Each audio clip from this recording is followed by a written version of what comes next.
नमस्कार, जय जोहार। छत्तीसगढ़ न्यूज में आपका बहुत बहुत स्वागत है। चलिए देखते हैं आज की 25 फटाफट काम की और महत्वपूर्ण बड़ी खबरों को। पर इससे पहले आप वीडियो को कहां से देख रही हैं, कमेंट में बताना बिल्कुल ना भूलें। छत्तीसगढ़ में निवेश को बढ़ावा, मुख्यमंत्री विष्णुदेव साय का उद्योगपतियों को आमंत्रण। विकसित और समृद्ध छत्तीसगढ़ को समर्पित हमारी नई उद्योग नीति लागू होने से अब तक राज्य सरकार को 1,23,000 करोड़ से अधिक के निवेश प्रस्ताव मिल चुके हैं। राज्य सरकार न्यूनतम प्रशासन, अधिकतम प्रोत्साहन, उद्यमियों को निवेश अनुकूल माहौल और हर संभव सहयोग दिए जाने के लिए प्रतिबद्ध है। मुख्यमंत्री विष्णुदेव साय ने नवा रायपुर में आयोजित इंडस्ट्री डायलॉग कार्यक्रम को संबोधित करते हुए ये बात कही। छत्तीसगढ़ में AIIT, रोबोटिक्स और फार्मा इंडस्ट्री को मिलेगा खास रियायतें। रैंप योजना शुरू। मुख्यमंत्री विष्णुदेव साय ने नवा रायपुर में आयोजित इंडस्ट्री डायलॉग कार्यक्रम को संबोधित करते हुए ये बात कही। सीएम ने कहा कि विकसित और समृद्ध छत्तीसगढ़ को समर्पित हमारी नई उद्योग नीति लागू होने से अब तक राज्य सरकार को 1,23,000 करोड़ से अधिक के निवेश प्रस्ताव मिल चुके हैं। राज्य सरकार न्यूनतम प्रशासन, अधिकतम प्रोत्साहन, उद्यमियों को निवेश अनुकूल माहौल और हर संभव सहयोग दिए जाने के लिए प्रतिबद्ध है। छत्तीसगढ़ में 11,733 करोड़ रुपए का होगा निवेश, 9,000 लोगों को मिलेगी नौकरी। मुख्यमंत्री विष्णुदेव साय ने प्रदेश में सूक्ष्म, लघु एवं मध्यम उद्योगों को प्रोत्साहित करने के लिए रैंप योजना का शुभारंभ किया। इस योजना के तहत छोटे और मध्यम उद्योगों को बढ़ावा दिया जाएगा, जिससे प्रदेश में निवेश के लिए अवसर पैदा होंगे। मुख्यमंत्री ने नवा रायपुर में आयोजित इंडस्ट्री डायलॉग कार्यक्रम में 16 निवेशकों को इन्विटेशन टू इन्वेस्ट पत्र भी सौंपे। छत्तीसगढ़ के खिलाड़ियों के लिए खुशखबरी। छत्तीसगढ़ में आज को साय सरकार अपना दूसरा बजट पेश करने वाली है। मंत्री टंकराम वर्मा ने बताया कि इस बार बजट में प्रदेशवासियों को राजस्व और खेल में भी कई सारे लाभ मिलेंगे। उन्होंने कहा कि खिलाड़ियों को नौकरी दी जाएगी। इसके लिए समिति अपनी रिपोर्ट तैयार कर रही है। रिपोर्ट तैयार होने पर उसे आगे बढ़ाया जाएगा और फिर खिलाड़ियों को नौकरी मिलेगी। इसके अलावा उन्होंने कहा कि युवा महोत्सव भी मनाएंगे, उत्कृष्ट खिलाड़ियों का सम्मान भी करेंगे। छत्तीसगढ़ में बिजली की बढ़ती खपत को पूरा करने के लिए नए संयंत्रों और जल विद्युत परियोजनाओं की तैयारी। प्रदेश में बिजली की खपत में निरंतर वृद्धि हो रही है और आगामी समय में इसकी मांग 6500 मेगावाट को पार करने की संभावना है, जबकि वर्तमान में उत्पादन क्षमता मात्र 2960 मेगावाट है और सामान्यतः 2200 से 2500 मेगावाट के बीच ही उत्पादन होता है। इस स्थिति में बिजली की आपूर्ति के लिए राज्य को केंद्रीय सेक्टर और निजी उत्पादकों से बिजली खरीदनी पड़ती है। छत्तीसगढ़ राज्य पावर कंपनी ने अब कोरबा में 660 मेगावाट के 2 नए संयंत्र स्थापित करने की मंजूरी राज्य सरकार से प्राप्त कर ली है। इसके साथ नई औद्योगिक नीति 2024 से 30 छत्तीसगढ़ में पहली बार सेमीकंडक्टर और AI सेक्टर को बढ़ावा। मुख्यमंत्री विष्णुदेव साय ने कहा कि छत्तीसगढ़ औद्योगिक विकास और नव उद्यमिता के लिए अपार संभावनाओं से भरा राज्य है। ये राज्य वन, खनिज और ऊर्जा संसाधनों से समृद्ध है और बिजली उत्पादन में सरप्लस राज्यों में शामिल है। इन संसाधनों के चलते यहाँ उद्योगों की स्थापना के लिए अनुकूल वातावरण उपलब्ध है। सरकार निवेशकों और नव उद्यमियों को हर संभव सहयोग प्रदान कर रही है ताकि प्रदेश में आर्थिक विकास और रोजगार के नए अवसरों को प्रोत्साहित किया जा सके। सेक्टर कृषि और उद्योग में बड़ा ग्रोथ है। प्रदेश की अर्थव्यवस्था लगातार आगे बढ़ रही है और इस साल इसमें और भी तेजी देखने को मिलेगी।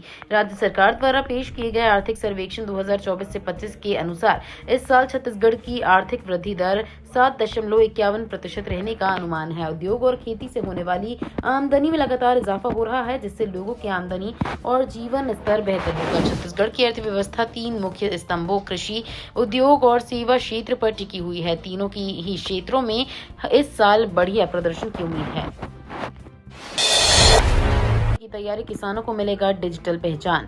कृषि क्षेत्र में अब डिजिटल क्रांति लाने की कवायद शुरू हो गई है। इसके लिए किसानों की डिजिटल यूनिक ID बनाई जा रही है। इसके साथ कृषि भूमि को आधार से लिंक किया जाएगा। IED बनाने के बाद किसानों को योजनाओं का सीधा लाभ मिलेगा। महासमुंद जिले को एक साल 37,000 ID बनाने का टारगेट मिला है। एक माह में 35,000 ID बनाई जा चुकी हैं। को खुलवाना होगा PF खाता, रोजगार के हिसाब से दिया जाएगा अनुदान।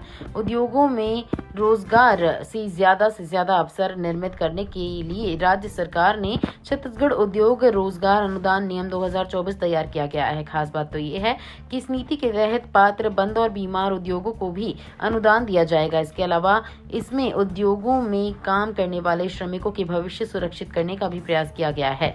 इसके लिए उद्योग में काम करने वाले सभी कर्मचारियों का पीएफ खाता खुलवाना होगा। सारनाथ एक्सप्रेस की यात्रियों को राहत, एक सप्ताह रद्द होने के बाद अब चलेंगी ट्रेनें। छत्तीसगढ़ में रायपुर में पिछली 5-6 दिनों तक रद्द रहने के बाद अब सारनाथ एक्सप्रेस की यात्रियों को राहत मिलने वाली है। हमेशा यात्रियों से फुल रहने वाली सारनाथ अब दुर्ग से छपरा तक पहले जैसा चलेंगी। अचानक इस ट्रेन को रद्द कर दिए जाने से बड़ी संख्या में यात्री परेशान हुए। दुर्ग से सारनाथ एक्सप्रेस शनिवार को भी नहीं चली। प्रयागराज महाकुंभ मेला समाप्त हो जाने के बाद अब ट्रेनों की आवाजाही सामान्य होने लगेगी। 15 दिन में शासन को भेजना होगा सिटी डेवलपमेंट प्लान, राज्य सरकार का इन कार्यों में रहेगा फोकस। छत्तीसगढ़ के रायपुर प्रदेश के सभी नगरीय निकायों में सिटी डेवलपमेंट बनाने की कवायद शुरू हो गई है। नगरीय प्रशासन विभाग ने सभी निकायों से 15 दिन के भीतर सिटी डेवलपमेंट प्लान बनाकर भेजने को कहा है, ताकि इस प्लान की समीक्षा और संशोधित निकायवार प्लान बनाकर विकास कार्य स्वीकृत कर सके। बता दें कि नगरीय प्रशासन विभाग ने सिटी डेवलपमेंट प्लान के लिए पहले से ही निकायों को दिशा निर्देश जारी किए हैं। स्वच्छता दीदियों को मिलेगा वीक ऑफ, मेयर का पहला फैसला। अंबिकापुर नगर निगम में बीजेपी मेयर मंजूषा भगत ने सीएम विष्णुदेव साय और विधानसभा अध्यक्ष डॉक्टर रमन सिंह की मौजूदगी में शपथ ली। इनके साथ 48 वार्डों के पार्षद ने भी शपथ ली। वहीं धमतरी में रोहरा ने मेयर के रूप में पहले फैसले पर साइन भी किया। ये फैसला स्वच्छता दीदियों को साप्ताहिक अवकाश देने का था। धमतरी के अलावा जगदलपुर में संजय पांडे और दुर्ग में अलका बाघमार ने भी मेयर पद की शपथ ली। अंग्रेजी शराब दुकानों पर लगने वाला 9.5% आबकारी शुल्क होगा खत्म। छत्तीसगढ़ में बजट से एक दिन पहले साय कैबिनेट की बैठक में कई अहम फैसले लिए गए हैं। अंग्रेजी शराब पर लगने वाला 9.5% आबकारी शुल्क खत्म किया जाएगा। छत्तीसगढ़ लोक परिसर विधेयक 2025 के प्रारूप का भी अनुमोदन किया गया। छत्तीसगढ़ राज्य उपभोक्ता विवाद प्रतितोष आयोग में लंबित मामलों के तत्काल निराकरण और उपभोक्ता मामलों की समयबद्ध सुनवाई के लिए सदस्य का नया पद निकाला जाएगा। गिरौदपुरी में 3 दिवसीय मेले की तैयारी 4 से 6 मार्च तक होगा आयोजन।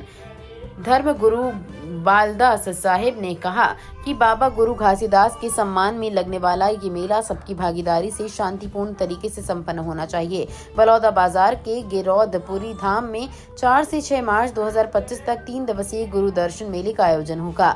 जिला पंचायत सभागार में गुरु बालदास साहेब की अध्यक्षता में मेला आयोजन समिति की बैठक हुई। केंद्र सरकार ने गेहूं, चावल और श्री अन्न खरीद का लक्ष्य तय किया। केंद्र सरकार ने इस साल गेहूं खरीद का लक्ष्य 31 मिलियन टन रखा है। सरकार ने राज्यों से ज्यादा गेहूं खरीदने की अपील की है। मंत्रालय की तरफ से अगले कुछ सप्ताह में गेहूं के लिए अपना उत्पादन अनुमान जारी करने वाला है।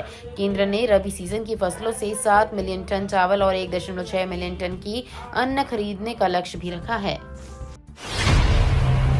छत्तीसगढ़ में कम होंगे शराब के दाम, हटाया गया ये शुल्क। छत्तीसगढ़ विधानसभा में राज्य सरकार के द्वारा 2025 से 26 सत्र का आम बजट पेश किया जाएगा। दरअसल सरकार ने कैबिनेट की बैठक में ऐलान किया है कि विदेशी मदिरा पर लगाया जाने वाला 9.5% अतिरिक्त आबकारी शुल्क खत्म किया जाएगा। इससे प्रदेश भर में विदेशी शराब की कीमतों में कमी आने की संभावना है। इस तरह कैबिनेट की बैठक में छत्तीसगढ़ आबकारी नीति वित्तीय वर्ष 2025 से 26 का अनुमोदन किया गया। अब इन गाड़ियों को नहीं मिलेगा पेट्रोल डीजल। छत्तीसगढ़ सरकार ने लिया फैसला, बिना हेलमेट के यहां अब पेट्रोल डीजल नहीं मिलेगा। सरकार ने सभी जिला अधिकारियों और पेट्रोल पंप ऑपरेटर्स को इसके लिए सख्त निर्देश दिए हैं। आदेश के उल्लंघन पर कार्रवाई किए जाने का आदेश है। सड़क सुरक्षा और यातायात नियमों के प्रति जागरूकता बढ़ाने के जिला यातायात पुलिस द्वारा हेलमेट वितरण अभियान चलाया जा रहा है। इसी क्रम में बिलासपुर के ईदगाह चौक स्थित पुलिस पेट्रोल पंप में हेलमेट वितरण कार्यक्रम रखा गया। इस बीच एसपी रजनीश सिंह ने पेट्रोल पंप कर्मियों को हेलमेट बांटे। बीएसपी ने डिस्पेंसरी को बंद करने का दिया निर्देश। लौह अयस्क की परिवहन पर लगेगी रोक। बीएसपी प्रबंधन द्वारा एक डिस्पेंसरी का संचालन किया जा रहा था, जिसका उद्घाटन विधायक विक्रम उसेंडी ने वर्ष 2007 में किया था, किंतु अब बीएसपी द्वारा दिए जा रहे एकमात्र सुविधा को प्रबंधन बंद करने का निर्देश दिया है। अभी तक नए लीज टेंडर का एग्रीमेंट नहीं किया गया है। प्रबंधन द्वारा डिस्पेंसरी में पदस्थ कर्मी को निर्देश दिया गया है कि वो सामान समेटने का काम शुरू करे, क्योंकि अब डिस्पेंसरी को बंद करना है। बीएसपी प्रबंधन द्वारा लगातार नारायणपुर से सभी कार्यों का संचालन किया जा रहा है। नई शहर सरकार की शपथ लेते ही ग्रीनलैंड पर चला बुलडोजर, अन्य अतिक्रमण पर भी होगी कार्रवाई। नई शहर सरकार की शपथ लेते ही दलपत सागर के ग्रीनलैंड पर बने वान्या लॉन के अवैध निर्माण को ढहा दिया गया। शनिवार को लॉन पर निगम के अमले ने बुलडोजर चला दिया। बुलडोजर के साथ नगर निगम का अमला मौके पर पहुंचा, साथ ही पुलिस के जवान भी अप्रिय घटना से निपटने के लिए तैनात किए गए थे। बता दें कि शहर दलपत सागर के आउटर इलाकों में ग्रीनलैंड पर अवैध तरीके से लॉन का निर्माण किया गया था। ये मामला हाई कोर्ट तक भी पहुंचा, लेकिन कोर्ट ने निर्माणकर्ता को राहत नहीं दी। छत्तीसगढ़ में मुख्यमंत्री कन्या विवाह योजना का आयोजन। कोंडा गांव में 150 जोड़ों का सामूहिक विवाह। छत्तीसगढ़ के कोंडा गांव में महिला एवं बाल विकास विभाग द्वारा मुख्यमंत्री कन्या विवाह योजना के तहत एक सामूहिक विवाह का आयोजन किया गया। DNK कॉलोनी ग्राउंड में आयोजित इस कार्यक्रम में 150 जोड़ों ने वैवाहिक जीवन की शुरुआत की। बस्तर विकास प्राधिकरण की उपाध्यक्ष एवं कोंडा गाँव विधायक लता उसेंडी ने नव विवाहिता जोड़ों को आशीर्वाद दिया।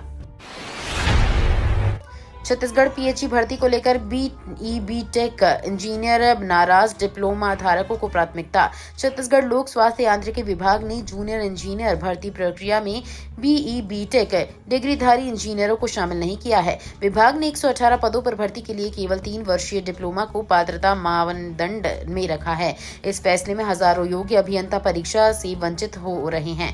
युवा अभियंताओं का कहना है कि वे अपनी समस्या को लेकर विभाग के प्रमुख अभियंता से मिले थे, लेकिन उनकी बातों को नजरअंदाज कर दिया गया। येस बैंक घोटाले को लेकर हाईकोर्ट ने की टिप्पणी, जल्द CBI को सौंपा जाएगा मामला। छत्तीसगढ़ हाईकोर्ट में दुर्ग के येस बैंक से जुड़े 165 करोड़ रुपए के संदिग्ध लेन देन के मामले में आगे सुनवाई हुई। अदालत ने राज्य पुलिस को मामले की जांच के लिए अधिक समय दे दिया गया है। अब इस केस की अगली सुनवाई 21 अप्रैल 2025 को होगी। प्रभुनाथ मिश्रा की याचिका पर मुख्य न्यायाधीश रमेश सिन्हा और न्यायमूर्ति रविंद्र कुमार अग्रवाल की डबल बेंच ने सुनवाई की। बैंक ने सभी आवश्यक दस्तावेज समय पर उपलब्ध कराए हैं। पीएम मोदी के गृह प्रदेश में हुंकार भरेगी कांग्रेस। प्रधानमंत्री नरेंद्र मोदी के गृह राज्य गुजरात में कांग्रेस एक बड़ा सियासी दांव खेलने जा रही है। करीब 6 दशक बाद राज्य में अखिल भारतीय कांग्रेस कमेटी का अधिवेशन आयोजित हो रहा है, जिसमें देश भर से करीब 3000 पदाधिकारी जुटेंगे। इसी के साथ कांग्रेस अहमदाबाद से संविधान बचाओ यात्रा भी शुरुआत करेगी, जिससे 2027 के गुजरात विधानसभा चुनाव से पहले मोदी के गढ़ में ताला ठोकने की रणनीति तौर पर देखा जा रहा है।